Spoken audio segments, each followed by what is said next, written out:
All right, I think we're ready to begin. Nice to see everybody here this afternoon to Argentia for this very important event announcement. It only seems like a couple of weeks ago we were here with Minister O'Regan at the time and announced $38 million for the port expansion from the federal government. I know he was excited to announce it, and I was excited to be a part of it, to know that such a project was going ahead in my riding right here in Argentia, and what it'll mean to the people, not just in Placentia, but indeed the entire province will benefit from this project big time, and it'll help drive the economy for many years to come. I'm thrilled to see so many people here today for this event, especially, of course, the Deputy Prime Minister, Minister of Finance, the Honourable Chrystia Freeland, of course the Minister of Labour, the Honourable Seamus O'Regan, Genny Picco from the Argentia Port, and Cary Kottler here from Pattern Energy, and of course Keith Pearson, His Worship, the Mayor of Placentia. I'm very excited for today's event. I know Pattern Energy has been welcomed with open arms to Argentia and the surrounding communities already, but I would like to offer my own words of welcome to them. We all know that the future is bright for Pattern Energy and Argentia Renewables.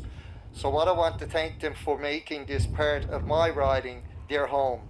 I'm confident today's event will further highlight the prosperity that lies ahead. I would now like to invite Genny Picco, Chair of the Port of Argentia, to the podium to say a few words.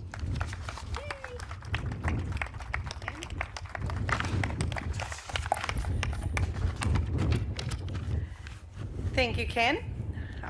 Welcome to Deputy Prime Minister Freeland, Minister O'Regan, MP Ken McDonald, Mayor Pearson.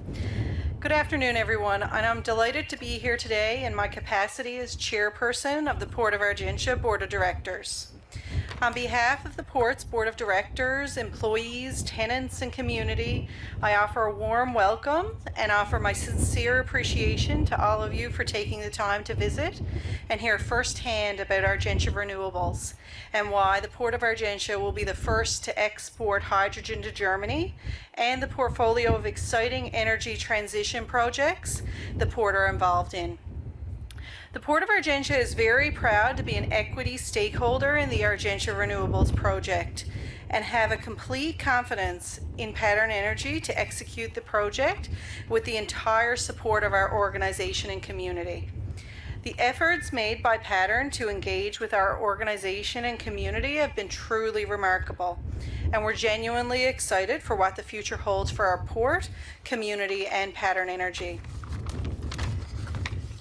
The Port of Argentia plays a critical role in the global energy transition with Argentia Renewables, but as well we are North America's first and only monopile marshalling port in support of the U.S. offshore wind industry. On August 11th, the first vessel arrived with the first shipments of monopiles, introducing a new industry for our province, one that will continue to grow as the world's desires to reduce its carbon footprint continues. The port is proud to have global industry leaders Boskalis and Mammoet in our port, and we value the relationships that we have fostered. Lastly, to execute these large-scale mega projects, a significant investment in port infrastructure is required. And I would be remiss if I did not take the opportunity to thank the Government of Canada for your support and advocacy of the $38 million contribution through the National Trade Corridor Fund to the port's planned $100 million Cooper Cove Marine Terminal expansion project.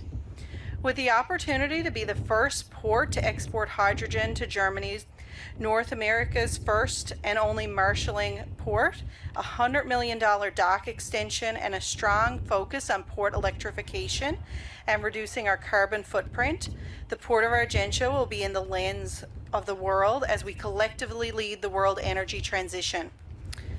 Thank you again, and next I'd like to introduce Cary Kottler, Chief Development Officer with Pattern Energy, who's here from Houston, Texas today.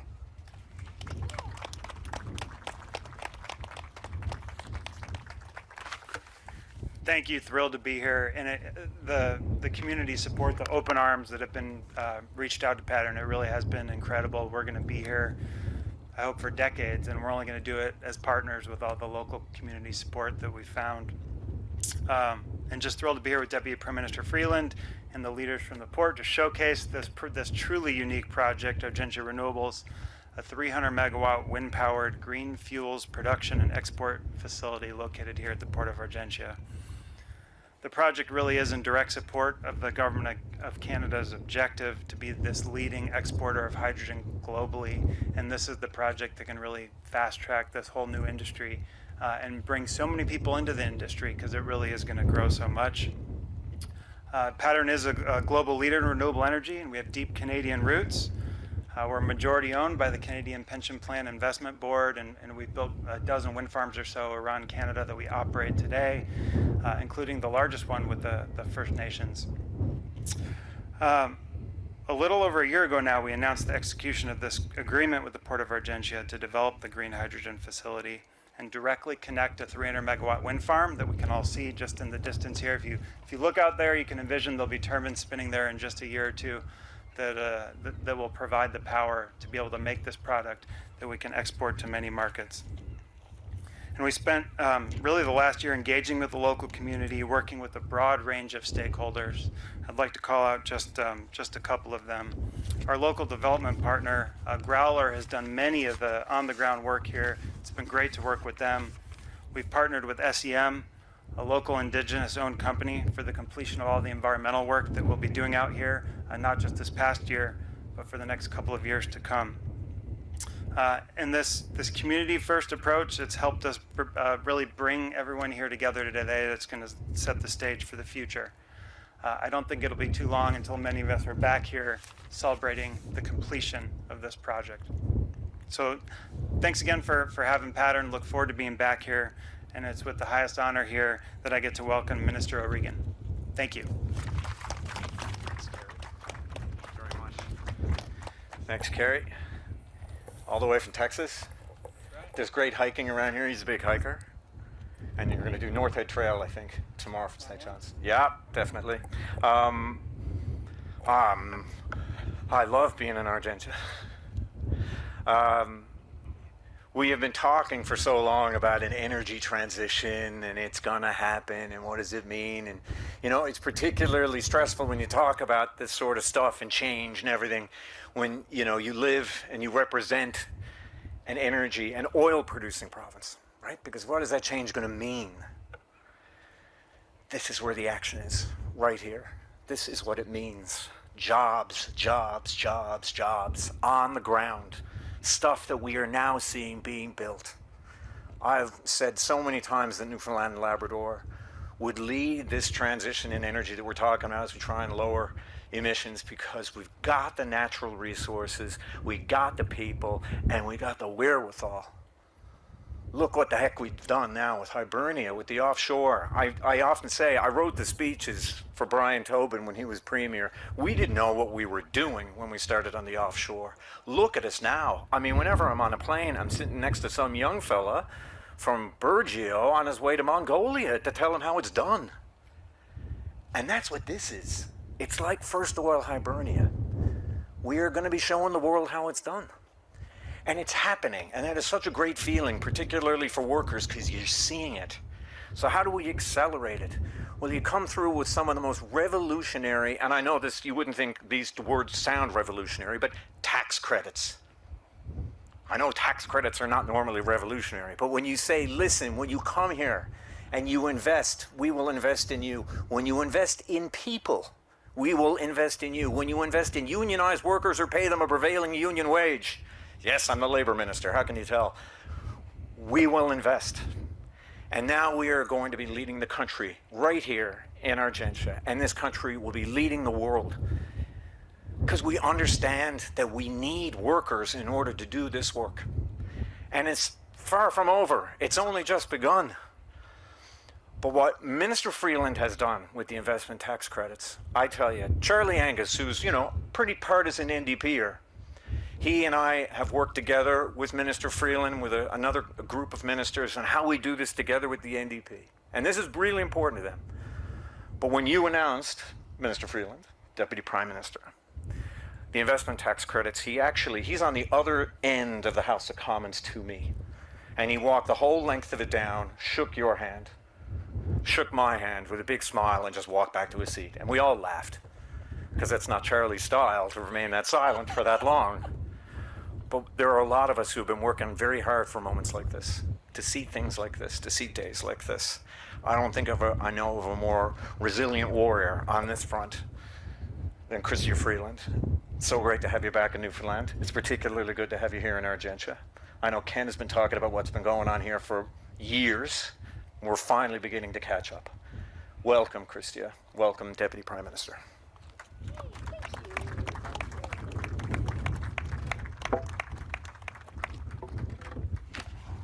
Okay, well, thank you very much, Seamus, for those very kind words. I was going to put my hair in a ponytail, but I'll leave it down to demonstrate the strength of the local resource, okay? It's wonderful to be here. Je tiens d'abord à souligner que nous sommes réunis sur les terres ancestrales des Mi'kmaq et des Beothuk. I am so happy to be at the Port of Argentia today. And it was really, really great to actually see with my own eyes what you're doing here, to demonstrate with my own hair the power of the wind here.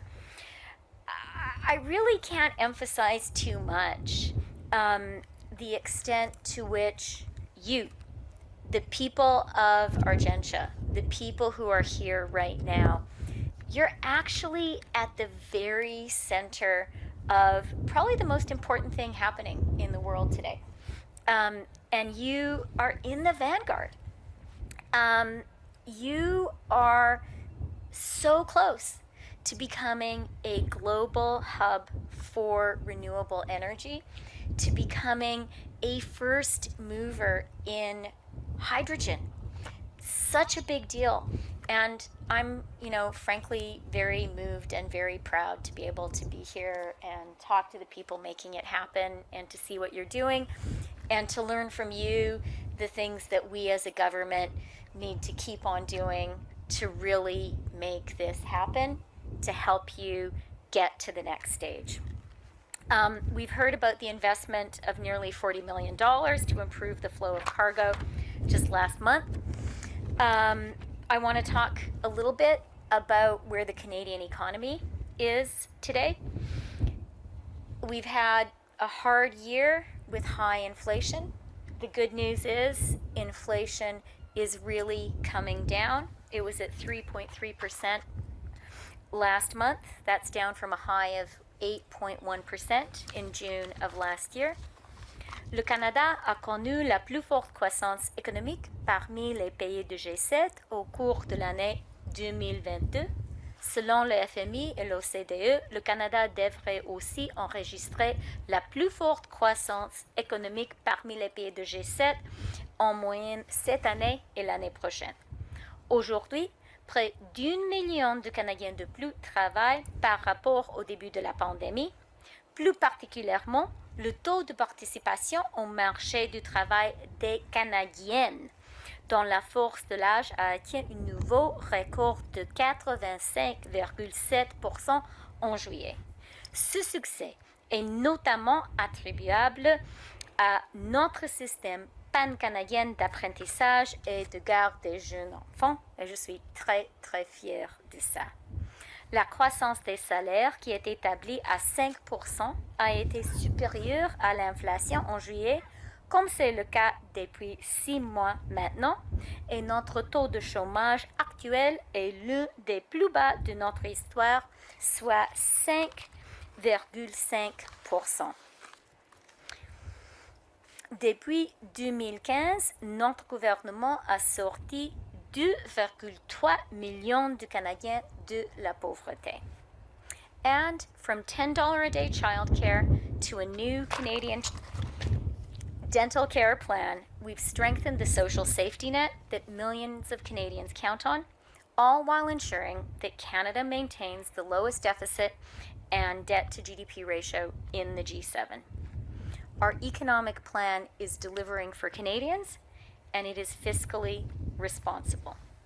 And that's really important as we deliver major investments to build Canada's clean economy and create great middle-class careers for people across this province and from coast to coast to coast. The race to build the global clean economy is the most significant economic transformation in the whole world since the Industrial Revolution itself. And here in Canada, here in Newfoundland and Labrador, this represents an incredible economic opportunity. This province has the expertise, has the remarkable workers, has the wind and resources that Canada and the world really need right now. Low carbon nickel from Voisey's Bay, clean LNG, energy powered by offshore wind, and hydrogen produced right here in this incredible province by companies like Pattern Energy. Newfoundland and Labrador is becoming a global hydrogen leader. You guys are at the forefront, and I am so excited about that and so proud of you. The agreement Canada signed with Germany last year to provide clean hydrogen from Newfoundland and Labrador to help power the German economy as it transitions to clean energy is proof of that. Our government believes in the remarkable potential of Newfoundland and Labrador, and that has been a driving force behind so many of the major investments we've made in the future of Canada's clean economy. Now, Seamus talked about our suite of green industrial policy measures, of those tax credits that we unveiled in the budget in the spring.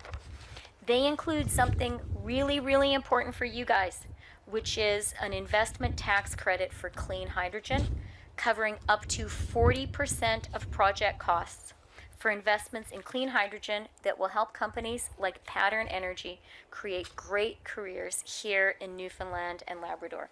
And we've been in touch with the people running this project with Pattern Energy as we finalize the details of that tax credit, because we know it's really important to be sure it works for this project and for people here. The clean hydrogen tax credit is one of a suite of significant credits that are part of our $120 billion Clean Economy Jobs Plan. That includes tax credits for clean tech manufacturing, electricity, and carbon capture, utilization, and storage. These tax credits are giving businesses the certainty they need to make major investments here in Canada. Thanks for coming up here from Houston. And that is something we are seeing the proof of right here. And something we've done, Seamus talked about this, with our clean hydrogen tax credit and across the suite of our clean economy tax credits, is to attach labor requirements to them. Seamus is proud of that, and he should be. What we're saying with these tax credits, what we're saying to businesses and investors, is if you want to take advantage of the maximum benefit of these generous tax credits, you need to pay your employees the prevailing union wage. You need to create apprenticeship opportunities. Because as the global economy moves towards clean, low-carbon energy sources, the expertise of working people here in Newfoundland and Labrador, and I know how many really skilled tradespeople you are so lucky to have here in your province, that expertise is more valuable than ever. Newfoundland and Labrador is at the forefront of Canada's clean economy, and workers from across this great province are leading the way. The years ahead are a remarkable opportunity for companies like Pattern Energy, for the people and community leaders I met here today. We were talking, and Cary talked about how there is a race right now in the world to build these projects. Smart countries, smart leaders, smart communities around the world are competing for capital to be in the vanguard, to lead this new industrial revolution for the world. And I am really, really proud of the work that people here in Argentia have done to be at the forefront. And I want you to know the Government of Canada really believes in what you're doing, and we are here to be part of that and to support that, because that is so important for this community, it is so important for this province, and it is so important for our entire country. I have never been more optimistic about the future of Canada, about the promise of our amazing country, than I am today, thanks to the work of people like you. So thank you very much, and I'm happy to answer your questions.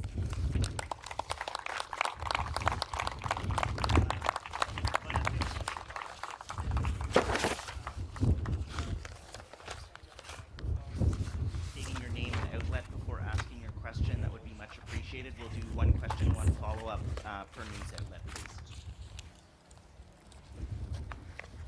Hello, Terry Roberts with CBC News, Newfoundland and Labrador. I guess one of the questions I have is, you're here today, but I'm just wondering what it is that you're bringing to this project. How might you assist Pattern Energy make this project a reality? I think the biggest thing is the hydrogen tax credits.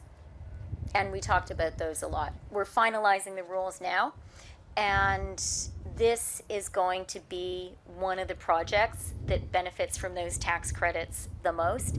And so it's really useful to have a direct dialogue, which we do have, with the people driving this project, to be sure that as we finalize the details, those are tax credits that meet the needs of this project. And separately, on another issue, the provincial government, Premier Andrew Furey, has once again written your government and asking you to pause the carbon tax increases, to pause the clean fuel regulations, saying it's having a disproportionate impact on the people of Newfoundland and Labrador. Because we're an island, because we're so remote, so many communities are in the north, and it's affecting the cost of living here. So what's your reaction to this plea from the provincial government to, I guess, step back from these this carbon tax increase and the clean fuel regulations? Well, look, you started with Premier Furey, and I talk to Premier Furey a lot. I know that Seamus does as well. I actually ask him for advice on a lot of different issues, and I have a great deal of respect for him. On the issue of energy prices in Newfoundland and Labrador, that's something that I've spoken about with the members of Parliament who are here right now, with Ken and Seamus, before getting a tour. And what I have heard from them, what I hear from members of our Newfoundland and Labrador caucus, is that the price of fuel, the price of gas, the price of heating oil is a real challenge here. And this is a challenging time for a lot of Canadians. The cost of living is challenging, and when you have gas prices and home heating oil added to that, that can make things really tough. And Ken and I had a good conversation about that. What I would also say is the climate action incentive payments are starting to arrive now in Newfoundland and Labrador. That's around $1,300 for a family of 4. That is something that doesn't solve everything, but something that will make a real meaningful difference. And those are payments people haven't been receiving up until now. That's an important part of the program.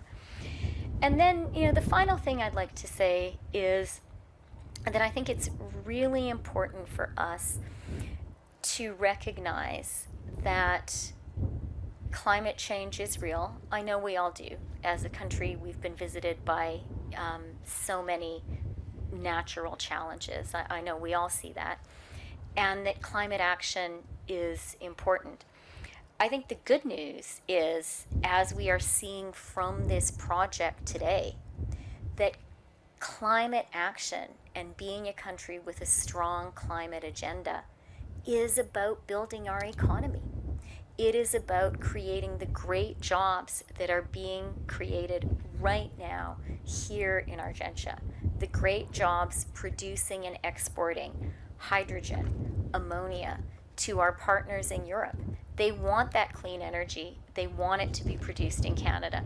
And those jobs are the jobs of our present and the jobs of our future. Other outlets? Ashley Fitzpatrick with Atlantic Business Magazine. I want to ask about Fertilizer Canada. They wrote the federal government, and of course their membership is very involved already in producing ammonia and producing hydrogen. And and Fertilizer Canada asked the government to become very involved on two specific fronts as we have new ammonia and hydrogen producers coming on board. And they said, can the federal government be more involved in developing transportation? And I guess ports, the port announcement would have been part of that. But they also asked for the federal government to be active in developing markets for what we're about to start producing. And I'm wondering if you can give some examples or speak to how the federal government is helping to actively develop and engage in terms of growing markets or having markets for what's coming through. Okay, well, thank you for that excellent question, because that's actually one of the reasons that I was really excited about coming here for this visit. And it's one of the issues that we discussed with the people here from Pattern. You're absolutely right that we need to work on new market opportunities. I think probably it's not my place to reveal the specific market opportunities that we talked about with Frank. But we talked about some specific conversations that he's having with different European countries. And we talked about ways that the federal government could actively support those negotiations by getting in touch with appropriate ministers in those countries. They happen to be some countries I have a good relationship with. So I was really excited about that, because I do think that we have the resources, we have the people who know how to build those resources, and the final step for this facility here is to get the offtake agreements that are going to make it possible to build the amazing stuff we've been talking about. That is first and foremost a job of the people here at Argentia. But one of the reasons I'm here is to find out how we can help. And I think there are some things we can do, and I'm looking forward to doing it. Just a quick follow-up, because you mentioned this project here. I think there's a question for a lot of people as to the appropriateness, I guess, of the Deputy Prime Minister coming out and speaking to a project before that project has hit environmental assessment and before a lot of the people in the province have been able to see details around the project. And I'm just wondering if you have anything to say in response to that. Sure. I really believe that there is a race right now in the world. There is a race to attract capital, and there is a race to build the big clean energy projects the world is going to need to fuel the green transition. I describe this transition as being comparable to the Industrial Revolution, and I really, really believe that it is. And I think Canada can win that race. I think we're doing really, really well. In order for us to win that race, I think that we have to have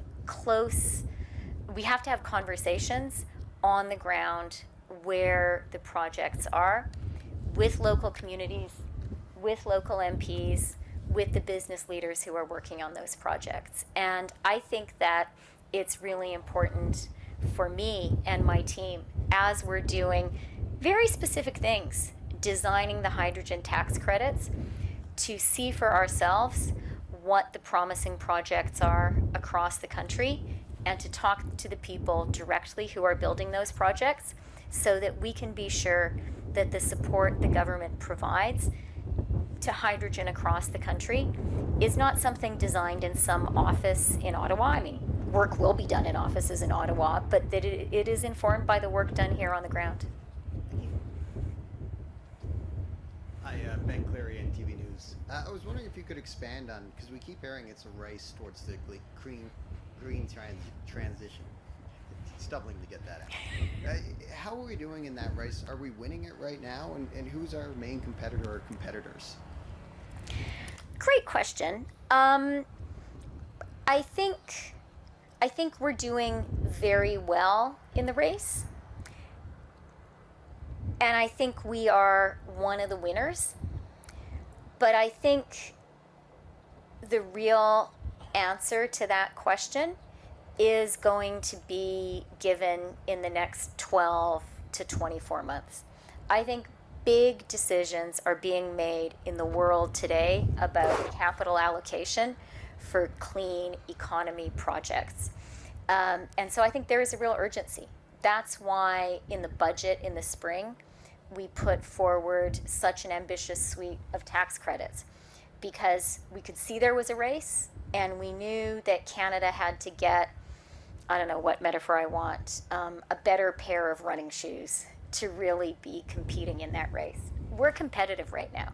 After the budget was tabled, TD published a report kind of analyzing our different credits and saying, yeah, Canada is one of the few countries, maybe the only country in the world today, that is now neck and neck with the US when it comes to being an attractive investment destination for clean energy, for renewables. And that is what I wanted to read. Frank here, we didn't hear him speak, but maybe you can wave, Frank. He's the Canadian guy for Pattern. And when we were talking earlier, I said my ambition is for him and for every Canadian company rep of every global company to be able to say to their company head, Canada is the best place in the world to invest in these projects. That's what we're working hard to accomplish. And look, the federal government only does part of that work. Most of that work is done by the people here. And I think you guys are doing an outstanding job. My job is to support you and to create the conditions that make it possible for great, hardworking Canadians, great, committed entrepreneurial communities to attract the investment that Canada needs. And I think as a country, we're doing a pretty good job, but we have to keep working at it. And my second question, I want to follow up on what Terry asked earlier. Like you said, Premier Andrew Furey has written a letter again to the Prime Minister asking for a pause on clean fuel regulations. In your opinion, is there a chance that that pause could happen? Look, I take the concerns of the Premier, of Ken's constituents, because Ken talked to me about them. I take those concerns very seriously.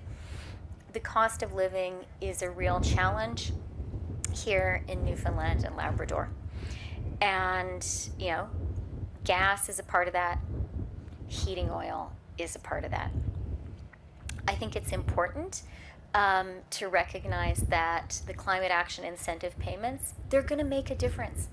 That's $1,300 for a family of four. I don't want to overstate it. It won't solve everything, but it will make a real difference. And I do also think we all need to recognize, and look, people here recognize it maybe more than pretty much anybody else in the country, that the climate transition is an opportunity for our country, that it is something that if we embrace, and we are, that is a tremendous source of jobs and growth for today and for the future. Thank you. Hi, I'm Jenna Head with St. John's Telegram. I'm just wondering, how will the tax affect everyday Newfoundlanders and Labradorians? The tax credits? Yes. So the hydrogen tax credit, I mean, there are a number of tax credits that we put forward in the spring that will help this project. The hydrogen tax credit will be particularly valuable because this is a hydrogen project and it supports up to 40%. So for projects that qualify at the top of the scale, it is a very supportive credit and can make the difference between whether a project is commercially viable or not. Ultimately, those are market decisions. Those are decisions by people, businesses making investments. But I believe that our suite of tax credits, the hydrogen tax credit, is going to mean more investments coming to Newfoundland and Labrador, more projects that actually go from the announcement stage to actually happening, to stuff actually being built. And how does that make a difference? It's going to mean a lot of great jobs for people right here in this community. And that is going to mean a lot of families who can have a really great quality of life because the mom and dad have a really, really great job right here in their community doing work that is important for the world.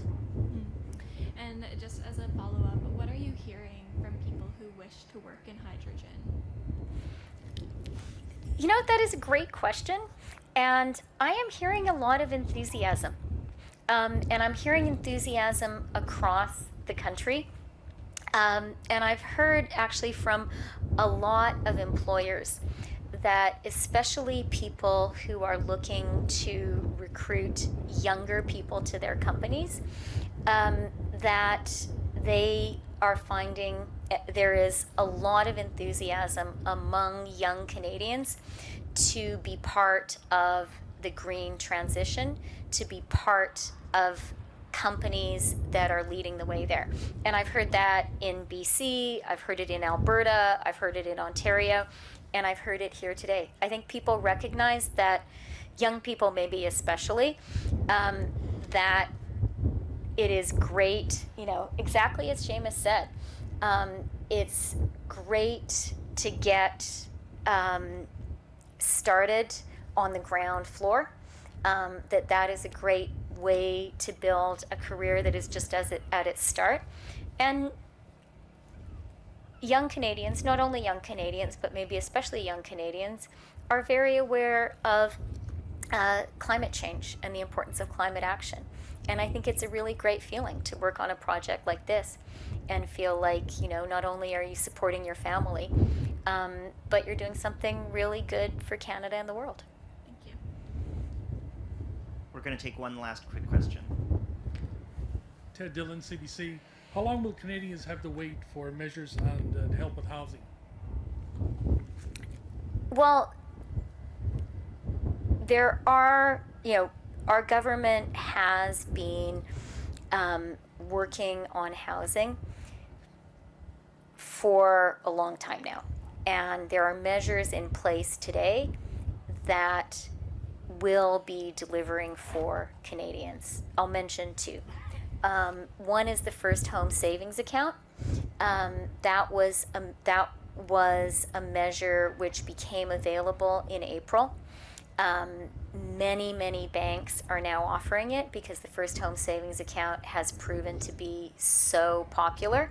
It is tax-free in, tax-free out, and it means a Canadian looking to buy their first home can put away $40,000 to save for that down payment. And from my perspective, the fact that so many Canadians are now opening those accounts shows that it is a measure that is meeting a need. So that's one example of something which is there now since the spring, and I'm really glad to see the uptake. Another example of a measure which is there right now is the National Housing Accelerator. Details of that were finalized in the spring, and the money is going to start now to go out the door. This is $4 billion.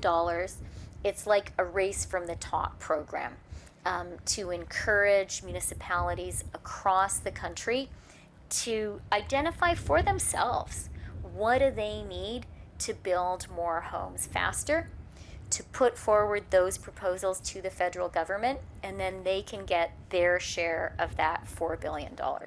So that is very concrete action, which is going to get more homes built faster in Canada.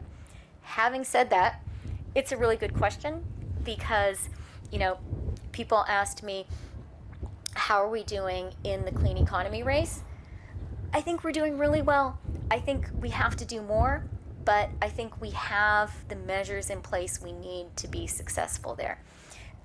If you were to say to me, what do I think is Canada's biggest economic challenge today? I would say housing. We are a growing country.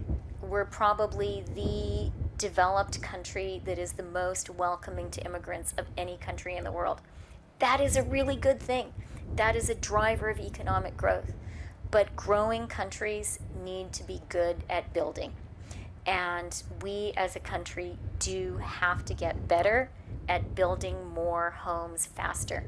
for the Canadians who are here now and for the Canadians who rightly we are welcoming to our country. So we have to do more, and our cabinet retreat was very focused on the housing challenge, on accelerating the programs we already have in place, getting the money out the door faster, and on working very, very hard with municipalities, with provinces, with builders, with people who provide affordable, not-for-profit housing, to just roll up our sleeves and get more homes built. Merci beaucoup. Thanks very much, everyone. Okay, thank you.